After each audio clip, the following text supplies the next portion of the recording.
Polres Aceh Selatan melakukan normalisasi sungai pasca banjir di Aceh.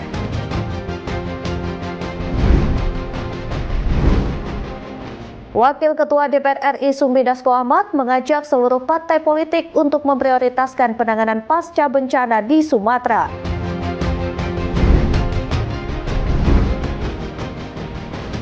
Manchester United harus puas berbagi poin 2-2 dengan Burnley pada laga perdananya setelah pemecatan Ruben Amorim.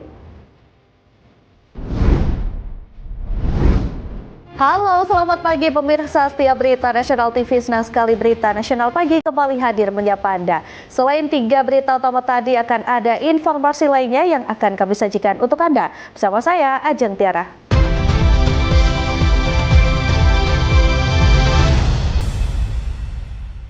Kita awali dengan informasi yang pertama. Pemirsa, Polres Aceh Selatan terus menunjukkan kehadiran nyata di tengah masyarakat dengan melaksanakan kegiatan gotong royong pasca banjir bandang di Kecamatan Trumon Tengah, Aceh Selatan. Upaya ini menjadi bagian dari percepatan pemulihan wilayah terdampak, khususnya melalui pembersihan saluran air dan normalisasi sungai yang sebelumnya meluap akibat banjir.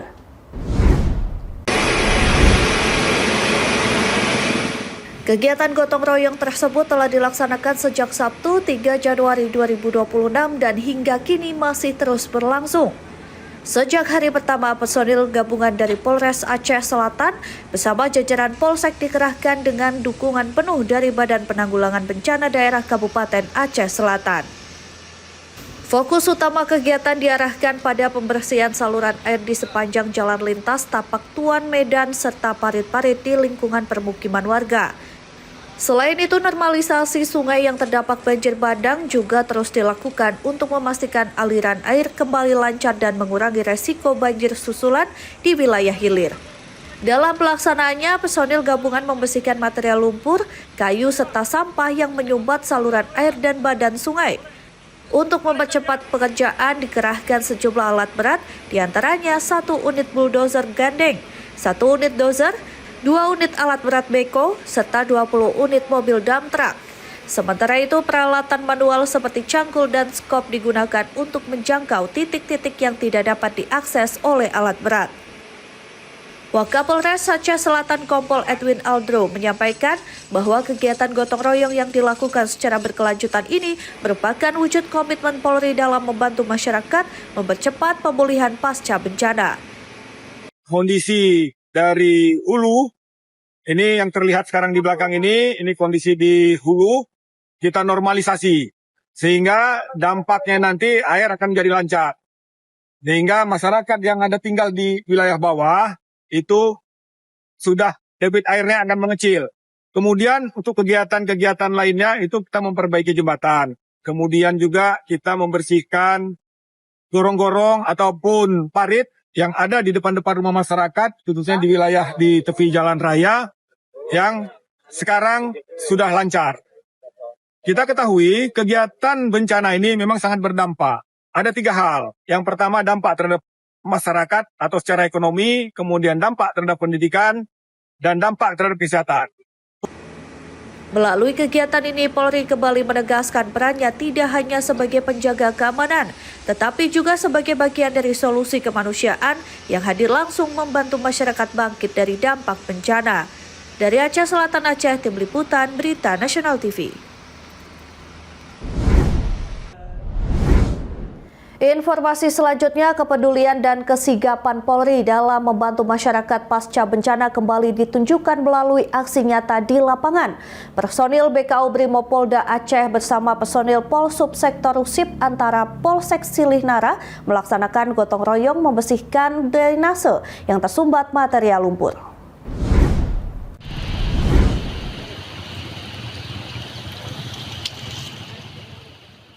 Kegiatan gotong royong tersebut dilaksanakan pada Rabu 7 Januari 2026 bertempat di Jalan Nasional Genting Gerbang Pameu, tepatnya di Kampung Atu Singkih, Kecamatan Rusip Antara, Kabupaten Aceh Tengah.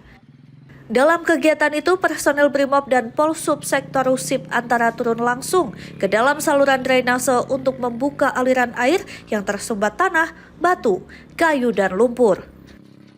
Sumbatan tersebut sebelumnya menyebabkan air meluap hingga ke badan jalan nasional dan berpotensi mengganggu keselamatan serta kelancaran arus lalu lintas. Meski harus rela basah-basahan di air bercampur lumpur, personil Polri tetap bersemangat membersihkan material yang menutup gorong-gorong demi memulihkan fungsi drainase serta memastikan keamanan pengguna jalan dan masyarakat sekitar. Gotong royong ini merupakan tindak lanjut penanganan dampak bencana alam banjir dan longsor yang terjadi pada 26 November 2025 lalu. Selain itu, dalam beberapa hari terakhir kembali terjadi banjir susulan akibat tingginya curah hujan, sehingga material lumpur kembali menumpuk di saluran air dan perlu segera ditangani. Kapolres Aceh Tengah AKBP Muhammad Taufik menyampaikan bahwa kehadiran Polri dalam kegiatan tersebut merupakan wujud komitmen Polri untuk selalu hadir di tengah masyarakat, khususnya dalam penanganan dan pemulihan pasca bencana. Sebanyak 15 personil gabungan dari BKO Brimopolda Aceh dan Polsub Sektor Rusip Antara dikerahkan dalam kegiatan tersebut yang dipimpin langsung oleh Komandan Peleton Brimo BKO Polda Aceh. Dari Aceh Tengah, Tim Liputan Berita Nasional TV. Sementara itu, pemirsa, kepedulian Polri terhadap dunia pendidikan kembali ditunjukkan melalui aksi kemanusiaan pasca bencana alam. Personil SAR Satuan Brimopolda Sumatera Utara bersinergi dengan Dinas Pendidikan Kabupaten Tapanuli Tengah menyalurkan bantuan perlengkapan sekolah kepada sejumlah sekolah darurat di Kecamatan Tuka, Tapanuli Tengah.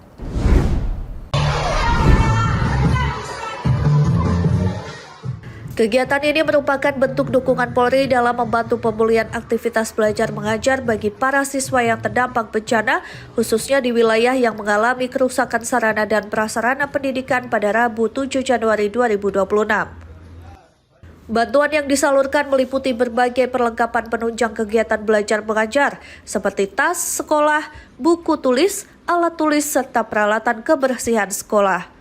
Bantuan tersebut diberikan kepada siswa dan pihak sekolah yang saat ini masih melaksanakan kegiatan belajar di sekolah darurat. Lokasi pendistribusian bantuan dipusatkan di Sekolah Darurat SDN Hutana Bolon 2, Kecamatan Tuka, serta UPTD SDN Tuka, Kabupaten Tapanuli Tengah. Proses pendistribusian berlangsung sejak pagi hari hingga seluruh bantuan tersalurkan dengan tertib dan terkoordinasi. Kabak Penum Ropenmas Divhumas Polri Kombes Pol RD Acaniago menyampaikan bahwa kehadiran Polri dalam kegiatan ini merupakan wujud nyata komitmen Polri untuk terus hadir membantu masyarakat, terutama dalam situasi pasca bencana. Melalui kegiatan ini, Brimopolda Sumatera Utara kembali menegaskan komitmennya sebagai mitra kemanusiaan yang senantiasa hadir di tengah masyarakat, sekaligus mendukung masa depan generasi penerus bangsa melalui pemulihan sektor pendidikan. Dari Tapanuli Tengah, Sumatera Utara, Tim Liputan Berita Nasional TV. Ya pemirsa, Polri terus memperkuat upaya penanganan bencana alam di Kabupaten Padang Pariaman, Sumatera Barat. Tim SAR Korpolairut BKO Polda Jawa Barat melaksanakan kegiatan penanganan bencana di wilayah hukum Polres Padang Pariaman.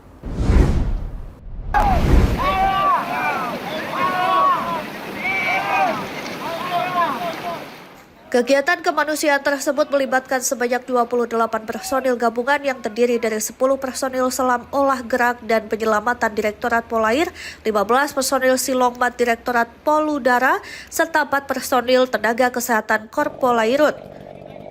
Seluruh personil didukung peralatan SAR dari Dit Polair, Dit Poludara, serta inventaris Polres setempat.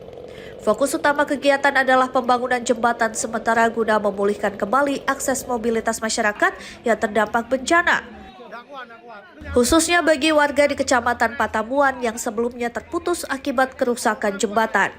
Kabak Penum Ropenmas Divhumas Polri Kombes Pol RD Acaniago menyampaikan bahwa kehadiran tim SAR Korpolairut merupakan bentuk kesiapsiagaan dan sinergi Polri lintas wilayah dalam membantu percepatan pemulihan pasca bencana. Seluruh rangkaian kegiatan dilaksanakan secara terkoordinasi dengan Polres Padang Pariaman dan instansi terkait di lapangan sehingga proses pembangunan jembatan sementara dapat berjalan aman dan lancar. Dari Padang Pariaman, Sumatera Barat, Tim Liputan Berita Nasional TV. Kabar berikutnya, Kapolda Sumatera Barat Irjen Pol Gatot Trisuryanta memimpin pemakaman massal korban bencana di wilayah Kecamatan Palembayan, Kabupaten Agam, Sumatera Barat. Kapolda Sumbar Irjen Pol Gatot Trisuryanta menyampaikan duka cita mendalam atas nama negara dan institusi Polri kepada seluruh keluarga korban.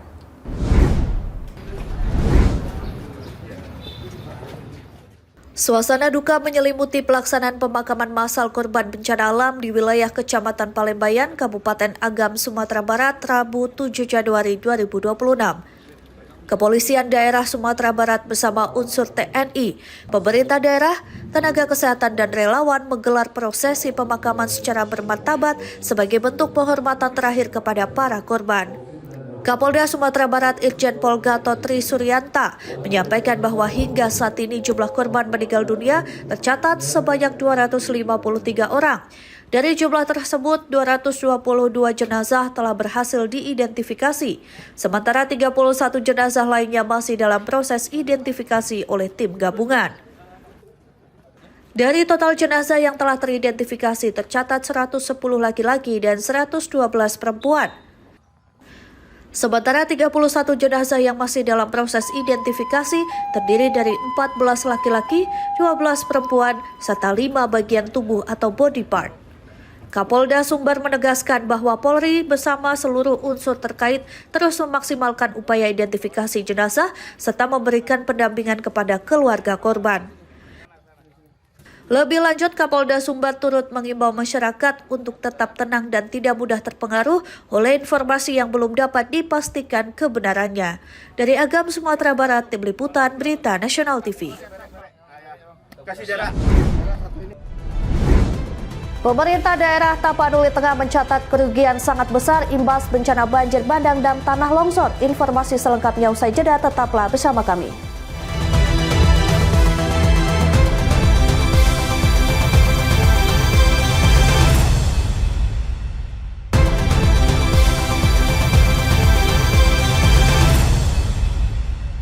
Anda kembali menyaksikan Berita Nasional Pagi. Pemirsa, Wakil Ketua DPR RI Sufmi Dasko Ahmad mengajak seluruh partai politik untuk memprioritaskan penanganan pasca bencana di Sumatera. Dasko menilai saat ini pemulihan warga dan penguatan mitigasi bencana lebih penting dibandingkan membahas isu pemilihan kepala daerah. Di tengah dinamika politik dan isu pemilihan kepala daerah, Wakil Ketua DPR RI Sufmi Dasko Ahmad mengajak seluruh partai politik untuk mengesampingkan perbedaan sikap dan fokus pada pemulihan pasca bencana di wilayah Sumatera. Hal itu disampaikan Dasko saat ditemui awak media di Kompleks Parlemen Senayan, Jakarta, hari Selasa 6 Januari 2026. Lebih lanjut, Dasko menegaskan penanganan dampak bencana harus menjadi agenda utama saat ini, meski sejumlah partai telah menyampaikan pandangan terkait mekanisme pemilihan kepala daerah. Kalau kita bicara partai-partai politik, tentunya kan semua sudah menyuarakan bagaimana keinginan ke depan, ya kan? Nah, tapi kalau ditanya pada saat sekarang ini, marilah kita sama-sama semua fokus pada penanganan bencana dulu di Sumatera. Menurut Dasko, selain pemulihan korban dan infrastruktur, pemerintah dan seluruh pemangku kepentingan juga harus memperkuat mitigasi bencana, terlebih mengingat masih adanya potensi bencana lanjutan yang harus diantisipasi secara serius. Mahendra Dewananta, Ade Chandra, Berita Nasional TV. Informasi selanjutnya, pemerintah daerah Tapanuli Tengah mencatat kerugian sangat besar imbas bencana banjir bandang dan tanah longsor yang melanda Kabupaten Tapanuli Tengah, Sumatera Utara pada akhir November 2025. Dihitung-hitung, kerugian menembus angka 5,4 triliun rupiah.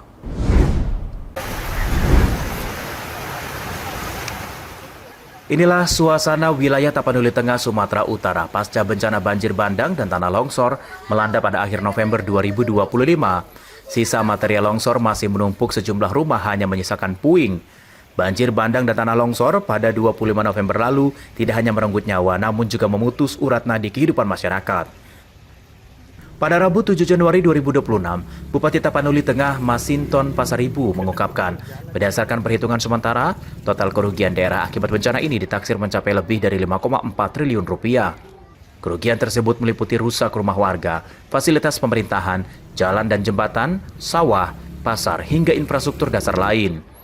Pemerintah Kabupaten Tapanuli Tengah menilai dasar dampak bencana ini tidak mungkin ditangani sendiri oleh daerah. Atensi dan dukungan pemerintah pusat dinilai menjadi kunci agar proses rehabilitasi dan rekonstruksi bisa dipercepat sehingga Tapanuli Tengah bangkit kembali.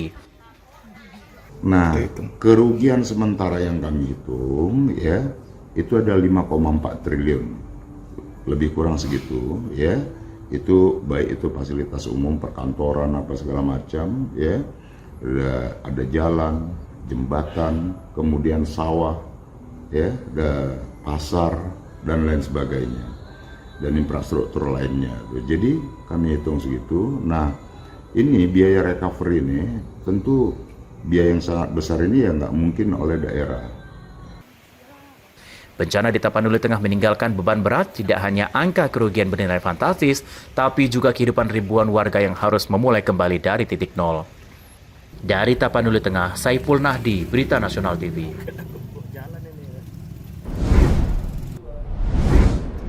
Ya, pemerintah melalui Kementerian Pekerjaan Umum menormalisasi sejumlah sungai terdampak bencana di Provinsi Aceh. Hasilnya, Sungai Krung Meredu kembali mengalir. Selain itu, jembatan nasional penghubung Banda Aceh Medan kini bisa dilalui.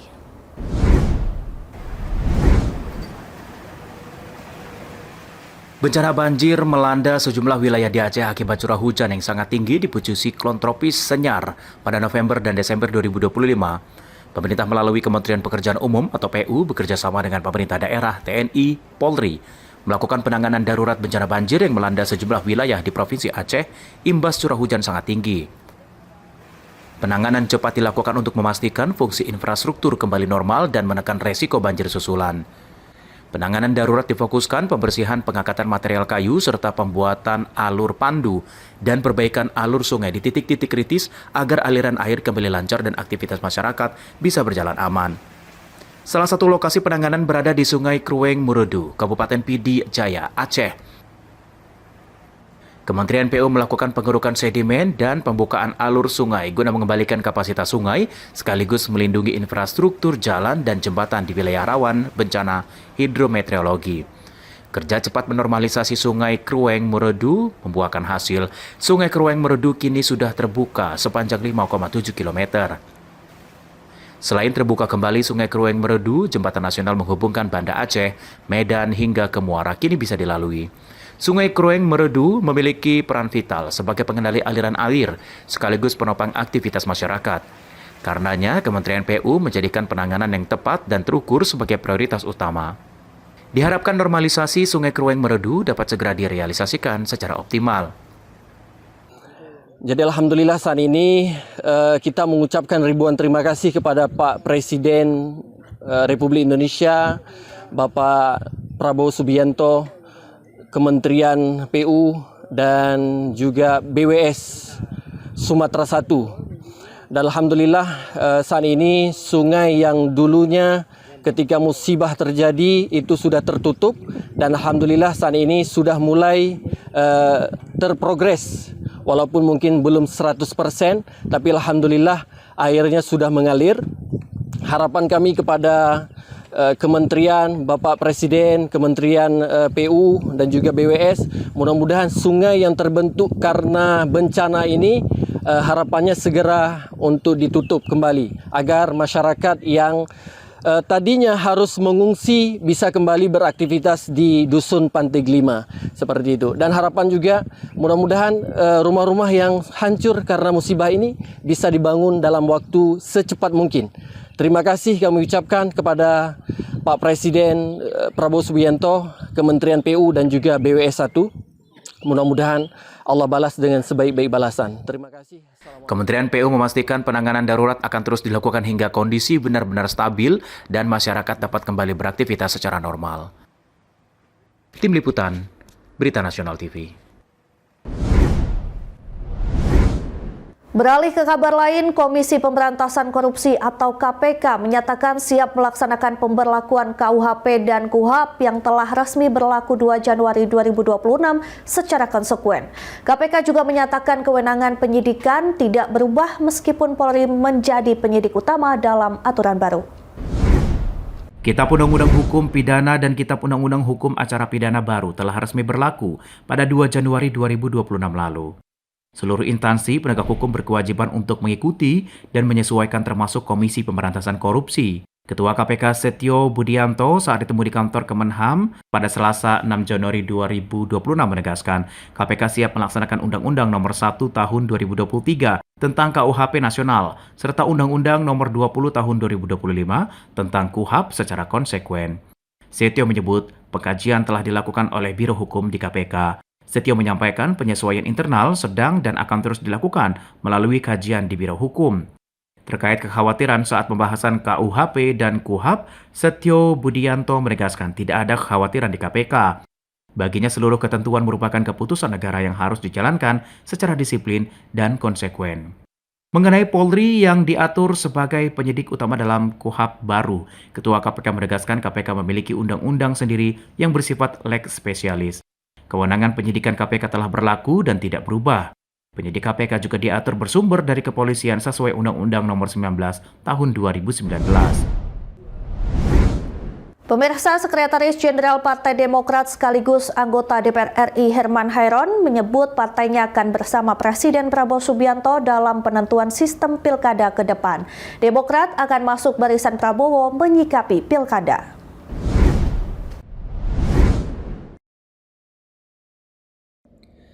Wacana perubahan mekanisme pemilihan kepala daerah kembali mengemuka dan menyita perhatian publik. Opsi agar kepala daerah dipilih melalui Dewan Perwakilan Rakyat Daerah kembali menguat di tengah kritik terhadap mahalnya biaya politik pilkada langsung. Partai Demokrat menyatakan sikap sejalan dan sebaris dengan Presiden Prabowo Subianto dalam menyikapi arah sistem pilkada ke depan. Pernyataan tersebut disampaikan anggota DPR juga Sekretaris Jenderal Partai Demokrat Herman Hairon dalam keterangannya pada hari Selasa 6 Januari 2026. Herman menegaskan Undang-Undang Dasar 1945 memberikan kewenangan kepada negara untuk mengatur mekanisme pilkada, baik secara langsung oleh rakyat maupun melalui DPRD dan keduanya sah secara konstitusional. Menurut Herman Hairon, pemilihan kepala daerah oleh DPRD merupakan salah satu opsi yang patut dipertimbangkan secara serius. Mekanisme ini dinilai dapat meningkatkan efektivitas pemerintahan daerah, memperkuat kualitas kepemimpinan, serta menjaga stabilitas politik dan persatuan nasional. Terkait dengan penentuan terhadap sistem pilkada ke depan, Partai Demokrat sejalan dan sebaris dengan Presiden Prabowo Subianto. Sikap ini berangkat dari ketentuan Undang-Undang Dasar 1945, Konstitusi Negara, yang memberikan kewenangan kepada negara untuk mengatur terhadap tata cara dan mekanisme pelaksanaan pilkada, baik secara langsung maupun oleh DPRD. Tentu kedua opsi ini sah menurut Undang-Undang Dasar. Meski demikian, Demokrat menekankan bahwa pilkada menyangkut kepentingan rakyat yang luas. Oleh karena itu, setiap perubahan kebijakan harus dibahas secara terbuka, demokratis, dan melibatkan partisipasi publik agar tetap mencerminkan kehendak rakyat. Wacana ini menguat setelah Presiden Prabowo menyinggung opsi pilkada melalui DPRD dalam peringatan HUT Partai Golkar Desember lalu. Sejumlah partai menyatakan dukungan, sementara lainnya memilih bersikap hati-hati dengan menimbang dampaknya terhadap kualitas demokrasi. Mahendra Dewananta, Berita Nasional TV.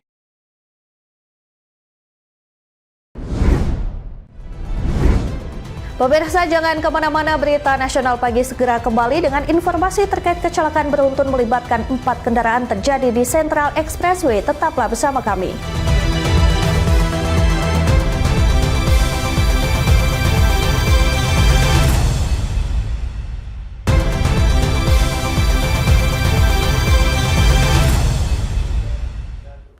Terima kasih Anda masih bersama kami di Berita Nasional Pagi. Pemirsa, kecelakaan beruntun melibatkan 4 kendaraan terjadi di Central Expressway atau CTE Singapura.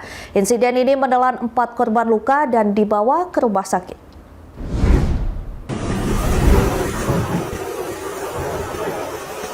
Kecelakaan melibatkan 4 kendaraan terjadi di Central Expressway atau CTE dekat Bredel, arah Slater Expressway tepatnya di dekat exit Jalan Bahagia Singapura pada Selasa malam 6 Januari 2026. Akibat insiden ini, 2 lajur pertama terpaksa ditutup sementara untuk memberi akses kepada petugas dan kendaraan darurat. 4 kendaraan terlibat dalam tabrakan beruntun ini adalah sebuah taksi Comfort Delgro, sebuah SUV Nissan putih, serta 2 mobil berwarna merah. Rekaman dashcam beredar di media sosial menunjukkan SUV putih naik dan bertengger di atas salah satu mobil merah akibat benturan keras.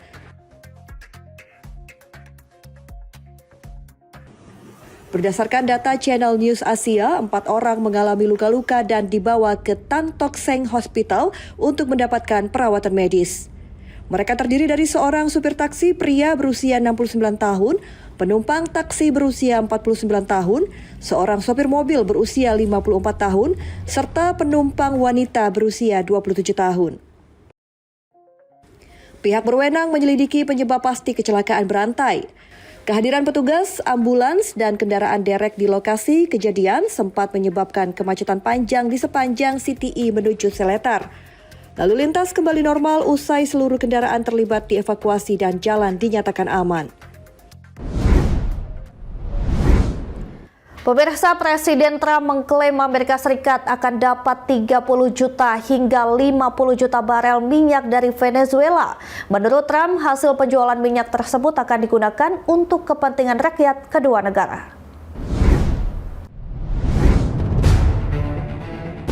Presiden Amerika Serikat Donald Trump mengatakan Venezuela akan memasok 30 juta hingga 50 juta barel minyak ke Amerika Serikat sesuai harga pasar.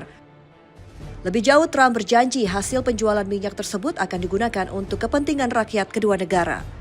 Pernyataan tersebut disampaikan pada Selasa 6 Januari 2026 saat eskalasi ketegangan politik dan keamanan antara Washington dan Caracas. Pengumuman Trump muncul beberapa jam setelah pejabat Venezuela mengumumkan jatuh korban besar dalam operasi militer Amerika Serikat yang dilakukan larut malam untuk menangkap dan membawa Nicolas Maduro ke Amerika Serikat guna menghadapi dakwaan narkotika Sabtu 3 Januari 2026. Otoritas Caracas menyebut setidaknya 24 aparat keamanan Venezuela tewas. Mengenai minyak, Venezuela memiliki cadangan minyak terbesar di dunia. Venezuela saat ini memproduksi sekitar 1 juta barel per hari, jauh di bawah produksi Amerika Serikat mencapai hampir 14 juta barel per hari. Berdasarkan data US Energy Information Administration, volume 30 hingga 50 juta barel minyak setara sekitar 2 hingga 2,5 hari konsumsi minyak Amerika Serikat yang rata-rata mencapai 20 juta barel per hari.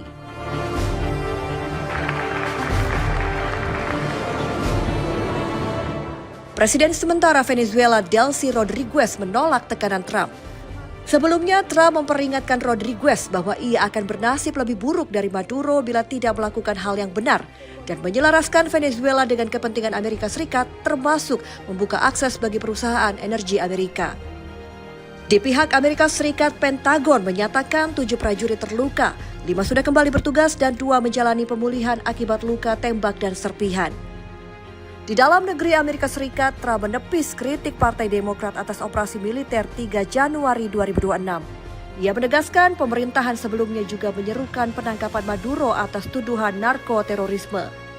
Maduro didakwa di Amerika Serikat pada 2020 dalam perkara perdagangan kokain lintas negara. Hadiah informasi penangkapan Maduro kemudian dinaikkan dan pemerintahan Trump menggandakan menjadi 50 juta dolar Amerika Serikat.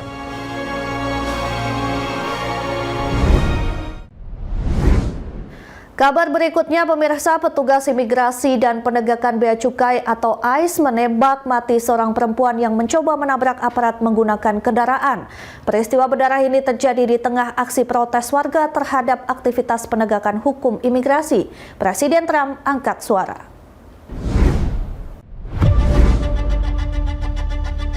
Operasi penegakan hukum imigrasi di Minneapolis, Amerika Serikat berujung kematian. Seorang petugas imigrasi dan penegakan bea cukai atau ICE menembak mati seorang perempuan yang diduga mencoba menabrak para petugas menggunakan kendaraan. Otoritas Amerika Serikat secara tegas menyebut insiden ini sebagai tindakan terorisme domestik.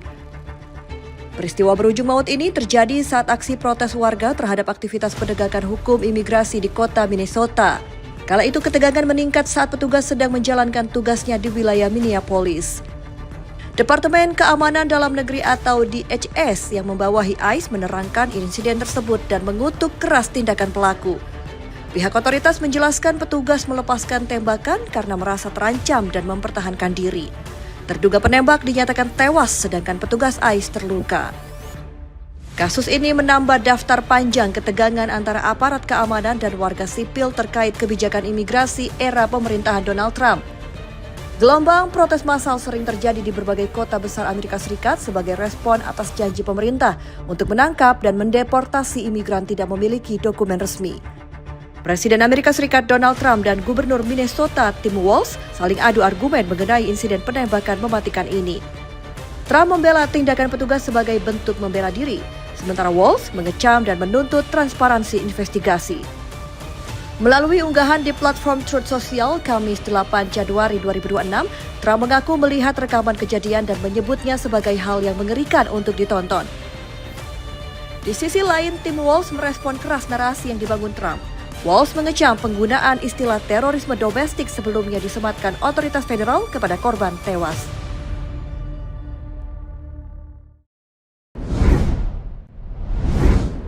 Pemirsa, Amerika Serikat melancarkan operasi untuk menyita kapal tanker minyak Marinera sebelumnya dikenal sebagai Belawan.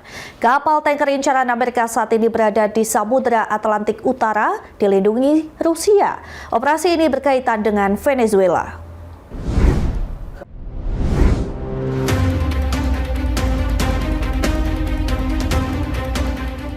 Samudra Atlantik memanas usai Rusia dikabarkan mengerahkan kapal perang dan kapal selam mengawal kapal tanker minyak Marinera sebelum dikenal sebagai Belawan Rabu 7 Januari 2026. Kapal tanker tersebut tengah diburu pasukan Amerika Serikat karena masuk daftar kapal yang diblokade. Dikutip BBC, kapal tersebut dilaporkan berada di antara Skotlandia dan Islandia Selasa 6 Januari 2026. Kapal tanker tersebut saat ini tidak mengangkut muatan apapun, tetapi secara historis pernah digunakan untuk mengangkut minyak mentah Venezuela. Penjaga pantai Amerika sempat mencoba mencegat kapal tanker Belawan di wilayah Karibia ketika kapal itu diyakini menuju Venezuela pada bulan lalu. Kapal tersebut kemudian secara drastis mengubah haluannya dan mengganti namanya menjadi Marinera, serta dilaporkan mengganti bendera dari Guyana menjadi Rusia. Awak kapal tanker melukis bendera Rusia dan mengklaim mereka berlayar di bawah perlindungan Rusia. Tak lama kemudian, kapal tersebut juga muncul di daftar kapal resmi Rusia dengan nama Marinera. Hukum internasional menyatakan bahwa kapal yang berlayar di bawah bendera suatu negara berada di bawah perlindungan negara tersebut. Dilaporkan CNN, Belawan dikenai sanksi oleh Amerika Serikat pada 2024 karena menjadi armada bayangan kapal tanker yang mengangkut minyak ilegal. Belawan merupakan kapal tanker minyak mentah yang dibangun pada 2002, menjadikan sebagai kapal tua dengan usia lebih dari 2 dekade. Dengan deadweight tonnage atau DWT alias kapasitas angkut mencapai 318.500 ton, Belawan adalah salah satu kapal tanker terbesar di kelasnya, memiliki panjang 333 meter dan lebar 60 meter. Belawan dirancang memaksimalkan kapasitas angkut dan efisiensi dalam pengangkutan minyak ke tujuannya.